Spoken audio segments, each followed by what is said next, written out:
Halo semua pendengar setiap podcast kami. selamat datang di episode spesial hari ini. Jadi kita akan membahas topik yang sering dianggap sensitif nih baik bagi kalangan remaja ataupun kalangan orang tua. Tapi sebenarnya sangat penting untuk diketahui nih, terutama bagi remaja, orang tua atau orang dewasa bahwa topik ini tuh sangat penting ya Kak ya. Topik kali ini adalah kesehatan reproduksi pada remaja.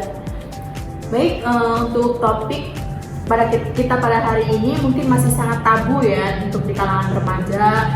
Tetapi dengan diskusi yang terbuka dan yang fakta yang jelas, kita dapat membantu teman-teman membuat keputusan yang tepat ya tentang kesehatan reproduksi ini.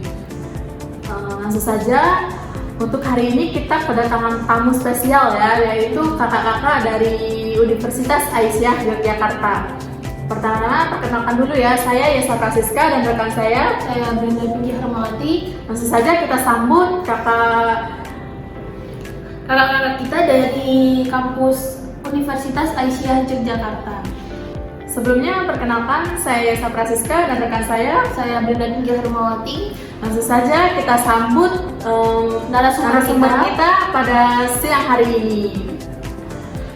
Oke teman-teman, untuk episode kali ini kita kedatangan kakak-kakak cantik nih dari Universitas Aisyah Yogyakarta. Gimana kabar kakak-kakaknya? Baik. Sekarang kita perkenalan dulu nih dari kakak yang pertama. Atas nama siapa kak? Perkenalkan, saya Linda Lestari dan teman saya Alfred Santia. Kami dari Universitas Aisyah Yogyakarta.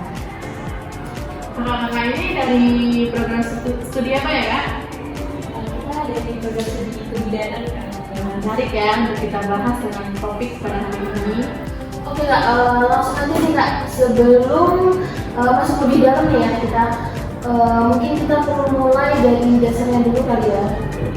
Sebenarnya apa sih yang dimaksud dengan kesehatan reproduksi itu? Baik, terima kasih ya Kak ya. Jadi untuk kesehatan reproduksi itu secara sederhana mencakup semua hal yang berhubungan dengan kesehatan sebelum reproduksi, baik secara fisik, kemudian mental maupun sosial. Jadi nggak cuma tentang organ reproduksi aja Kak, kalau untuk mencakup kesehatan reproduksi itu sendiri. Oke. Kalau untuk remaja sendiri, apa yang membedakan kesehatan reproduksi ini dengan kelompok usia yang lainnya? Jadi remaja itu kan berada dalam fase perkembangan yang sangat unik ya Kak ya. Tubuh mereka itu sedang mengalami banyak perubahan baik secara fisik, hormonal maupun emosional. Karena itu pendidikan tentang kesehatan reproduksi di usia mereka itu sangat penting diberikan supaya mereka paham apa yang terjadi pada tubuh mereka, bisa menjaga kesehatan, menghindari resiko seperti infeksi, hubungan seksual ataupun kehamilan yang tidak direncanakan. Oke, selanjutnya buat pentingnya pendidikan kesehatan reproduksi nih kak.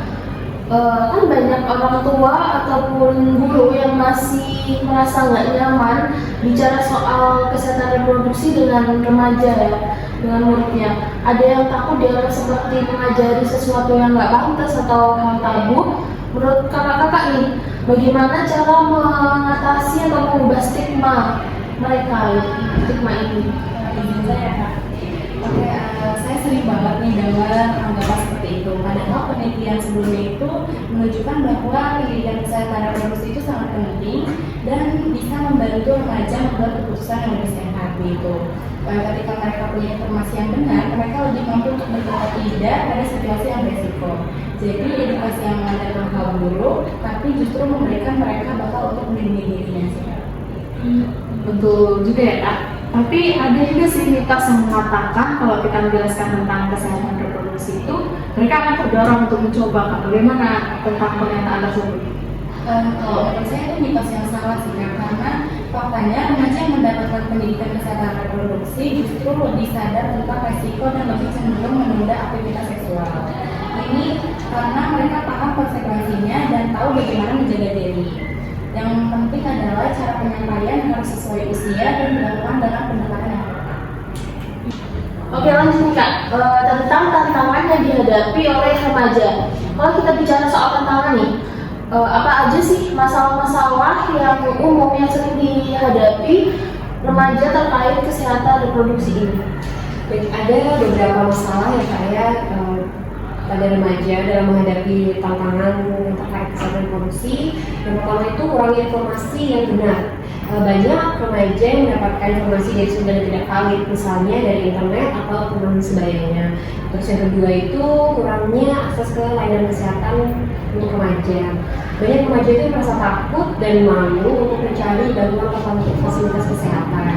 Kemudian yang ketiga, tekanan emosional dan sosial lingkungan, misalnya dari teman atau media yang kadang mendorong mereka melakukan hal yang mereka belum siap begitu. Wah, itu tantangannya nggak mudah ya Kak. Apalagi di era digital nih, remaja sangat mudah untuk terpengaruh sama informasi yang nggak selalu benar yang didapatnya seperti dari media sosial atau dari teman-temannya ya Kak. Betul sekali. Misalnya mereka mungkin melihat tren di media sosial tanpa benar-benar memahami konteksnya. Makanya peran orang tua, guru, serta tenaga kesehatan itu sangat penting untuk memberikan informasi yang benar dan untuk mendampingi mereka. Oke Kak, bicara soal peran orang tua nih, gimana sih cara orang tua bisa lebih aktif mendukung kesehatan reproduksi anak-anak mereka? Mungkin untuk yang pertama bisa menciptakan lingkungan yang nyaman untuk berdiskusi. Lalu orang tua juga harus menjadi tempat pertama yang anak-anak bisa merasakan nyaman untuk bertanya atau nyaman untuk sesi curhat gitu ya. Langsung yang kedua, jangan menghakimi atau memberikan respon yang membuat anak-anak menjadi takut. Misalnya kalau anak bertanya soal menstruasi atau hubungan seksual, jelaskan dengan bahasa yang sesuai usianya. Untuk yang ketiga, bisa mencari momen yang tepat untuk memulai diskusi. Misalnya ketika ada pertanyaan dari anak atau saat mereka memulai, bisa menunjukkan tanda-tanda bertanya seperti itu. Berarti peran orang tua ini sangat penting ya Kak. Itu untuk di rumah. Kalau untuk di sekolah bagaimana Kak, peran guru atau pihak sekolahnya terhadap kesehatan reproduksi ini? Jika di sekolah bisa mengintegritaskan pendidikan kesehatan reproduksi ke dalam kurikulum. Jangan hanya fokus pada teori biologis atau matematika dan lain-lain, tapi juga diskusi tentang hubungan yang sehat, komunikasi dan tanggung jawab. Dan juga pihak sekolah bisa mengajarkan untuk perempuan menghadapi masa menstruasi. Karena kan banyak anak-anak yang belum terlalu paham ya dengan menstruasi itu bagaimana. Berarti sekolah juga memiliki peran yang sangat penting ya Kak dalam kesehatan reproduksi ini. Nah, sekarang untuk teman-teman remaja yang mendengarkan nih, ada nggak sih pesan khusus untuk mereka? Tentu ada ya dari kita. Untuk kalian yang di rumah yang lagi menonton nih, jangan pernah merasa malu untuk bertanya atau mencari tahu tentang tubuh kalian sendiri. Kalian berhak tahu apa yang terjadi dan bagaimana menjaganya. Jika kalian bingung, bisa mencari sumber informasi yang terpercaya seperti dokter, konselor, atau edukator. Dan yang paling penting, sayangi tubuh kalian, hargai diri kalian, dan jangan mudah terpengaruh oleh makanan dari lingkungan. Untuk selanjutnya, pesannya sangat bagus ya tadi Kak. Kemudian yang terakhir untuk menutup nih, apa sih langkah kecil yang bisa diambil untuk mulai menjaga kesehatan reproduksi remaja ini Kak?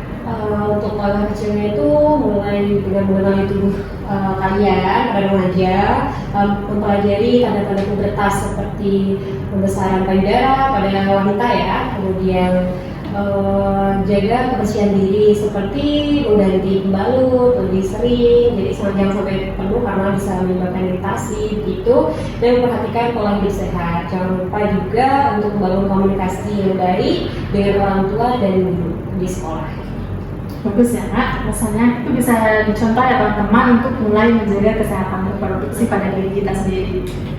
Wah, diskusi hari ini benar-benar menambah wawasan kita ya. Terima kasih kakak-kakak untuk Kak Winda dan Kak Nisa untuk waktunya bisa mengisi podcast kita hari ini dan sudah berbagi ilmu dan pengalamannya ya Kak. Semoga ini bisa jadi langkah awal untuk kita semua lebih peduli dengan kesehatan reproduksi. Ya, Terima kasih juga karena Kakak Pinky dan Kak Yesa ya sudah mengundang kita berdua sebagai narasumber di topik yang sangat menarik ini bagi remaja di luar sana supaya mereka juga paham tentang kesehatan reproduksi tubuh mereka. Semoga apa yang kita bicarakan hari ini bisa lebih bermanfaat ya Kak untuk di luar sana, untuk teman-teman di luar sana juga.